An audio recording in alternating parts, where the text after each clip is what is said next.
Hello, everyone, and welcome back to English Pod. My name is Marco. I'm Erica. And today we have a great intermediate lesson for you. That's right. We've got some excellent real English for you all about cleaning the house. Cleaning the house, that's a real life situation, so we're going to give you real English. Exactly. So in today's lesson, we're going to look at language about cleaning the house.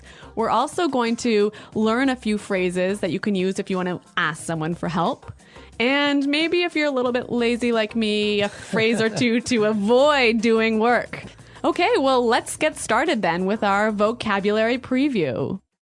Vocabulary preview. All right, great. We have two great words for you today. Erica, why don't you tell us the first one? The first word is such a mess. Such a mess. Such a mess. So when something is a mess... It's dirty. Yeah, or things are everywhere. Disorganized. Yeah, so, you have your clothes on the floor and your shoes on... Okay, so that sounds a lot like my desk at work. Your shoes on your desk. Yeah, I've seen that. I've been wanting to ask you about that. Okay, such a mess. Really, really dirty. Okay, now let's take a look at our second word, chores. Chores. Chores. Chores. Chores is a really common word for... things you have to do around the house. Like, for example, laundry. Or making the bed. Or when you have to take out the garbage. Those are all examples of chores. Chores, yeah. I guess everyone can remember when they were kids, they had chores to do. Yeah, when I was a kid, it was my chore to chop wood. Chop wood? Yeah. That's a great chore. Playing with an axe. Maybe if you're a boy, but for a girl, it was not so great. That's why you're so strong and fit. All right, so let's listen to our dialogue for the first time. It's going to be kind of fast. But don't worry if you miss something, because we'll explain all of the important language afterwards.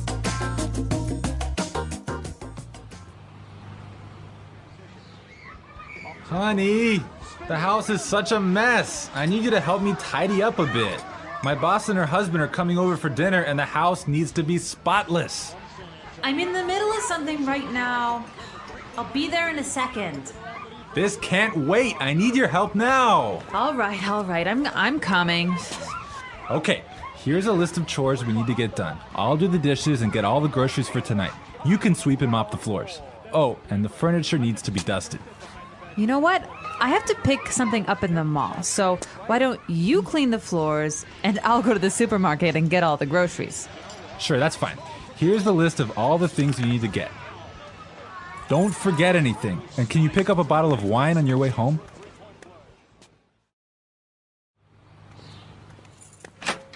Hey, honey, I'm back. Wow, the house looks really good. Great. Can you set the table?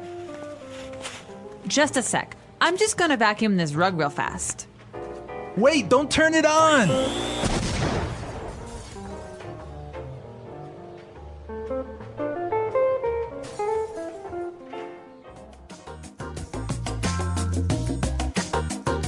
So my God, Marco, what happened there? An explosion. We love a good explosion here at English Pod. We're going to give you as many explosions as possible. Okay. Right. So let's take a look at our language takeaway. Language takeaway. So language takeaway is the part of our lesson where we teach you what we think are some really important words that are found in the dialogue. Exactly. And we have 3 really important words in our dialogue today. So let's start with the first one. Tidy up. Tidy up. Tidy up. So to tidy up means to... put things in their correct spot. Right. So put the shoes on the floor. Get those shoes off my desk. Exactly. So tidy up. Organize things a little bit. Yeah, put things away. Okay, let's take a look at our second word now. Spotless. Spotless. Spotless. Spotless. So when you want something to be spotless... you want it to be really clean. Really clean, not a spot of dirt on it. Like your desk. Exactly, my desk is spotless. My desk is not spotless. All right, great word. Now let's take a look at our last word for language takeaway. Mall. Mall. Mall. M-A-L-L, mall. Mall, yeah.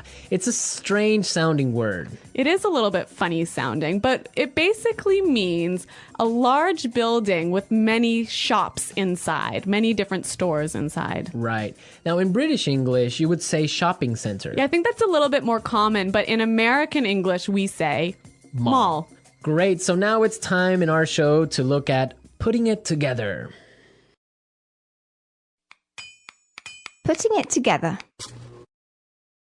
Okay, so in putting it together, we take a word from the dialogue and we show you how to use this word in real English. So we give you a couple of examples of how this particular word can be used. Exactly. So the word that we have for today is groceries. Groceries. Groceries. Groceries. Erica, why don't you tell us what groceries are all about? So groceries are all of the food items that you need to buy at the supermarket. So like your bread and milk and meat and... Vegetables. Exactly. Those are all stuff. Groceries. Okay, so let's listen to some examples on how we use this phrase. Example 1. There's no milk. Can you go to the grocery store? Example 2. Here's the grocery list. I need all of these things so that I can cook dinner tonight. Don't forget anything. Example 3. I hate grocery shopping. I can never find what I'm looking for.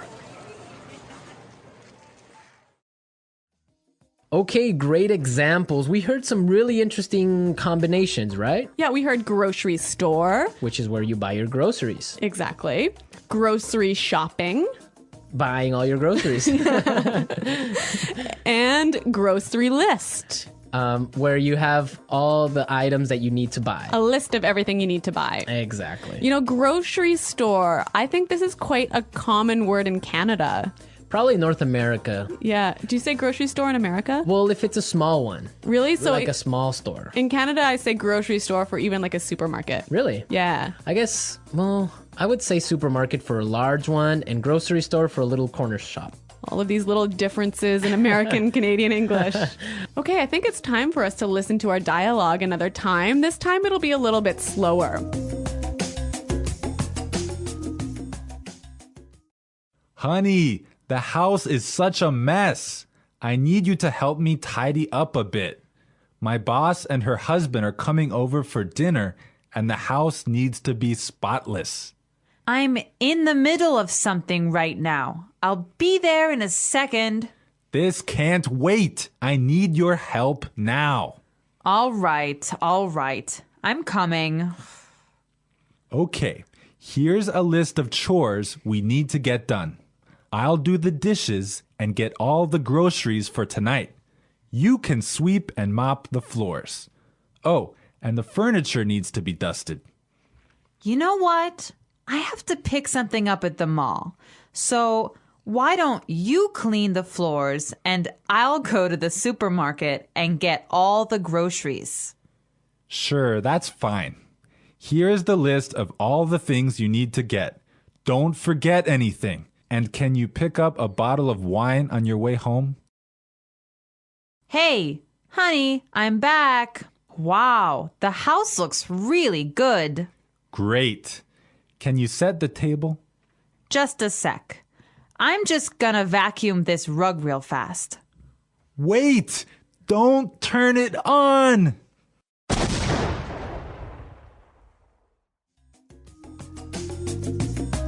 Okay, great stuff. Love hearing that explosion. That vacuum just is a bomb. Yeah.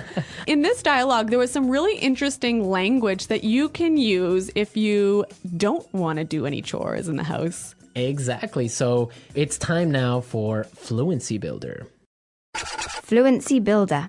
You know, Fluency Builder is a part of our show that we use to take a common phrase or a word that you already know and show you how to express that idea more fluently and more naturally. Exactly. So let's take a look at our first idea that we want to explain. let's say you're watching TV like the woman in this dialogue, and your husband wants you to help him do the chores. And you say, no, I'm busy. Right. Or I'm doing something. Those are two great expressions, but we heard something a little bit different in the dialogue. I'm in the middle of something right now. I'm in the middle of something right now. Yeah, that phrase is great. It means she's busy. She's doing something. Yeah, I'm in the middle of something. Yeah. And so, Marco, you can tell us about our next phrase. Okay, well, now suppose that you want to say, you'll be there soon. You might say, I'll be there soon, or I'm coming. exactly. But in our dialogue, we heard something a little bit different. Let's listen. I'll be there in a second. I'll be there in a second. So this is a more natural way of saying, I'll be there very soon. Yeah, you know what? I think I use this phrase almost every day. I'll be there in a second. Yeah. It's really common. Yeah, it means I'll be there really fast. Yes. Okay, so our final item today in Fluency Builder is a great phrase that helps you say the idea, could you or would you? Right. Or can you? Yeah, so can you sweep the floor? Could you sweep the floor? But in the dialogue, we heard something that's a little bit different. Why don't you clean the floors and I'll go to the supermarket? Why don't you clean the floors and I'll go to the supermarket? Great. So this is more natural and it's giving a suggestion. Yeah, it's sort of a polite way of asking someone to clean the floors. Right. It's a really good and polite way of saying it. Yeah, I would agree on that. This was Fluency Builder. Now we are ready to listen to our dialogue again at its normal speed. And this time you'll understand a lot better.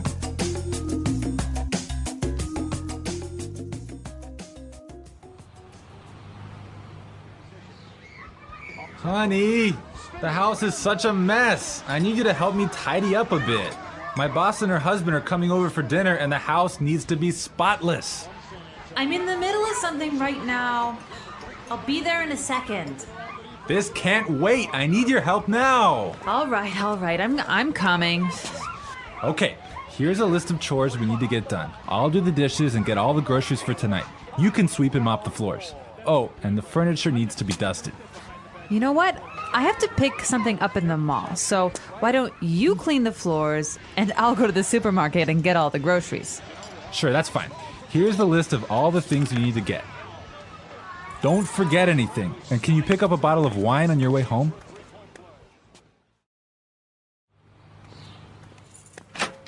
Hey, honey, I'm back.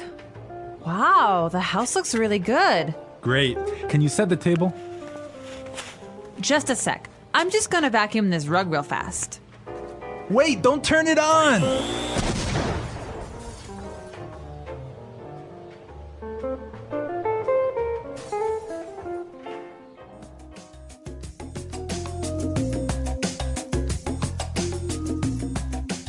Has this ever happened to you? Has your vacuum cleaner exploded in your house? Well, not a big explosion like this one. Not so dramatically. Not so dramatically.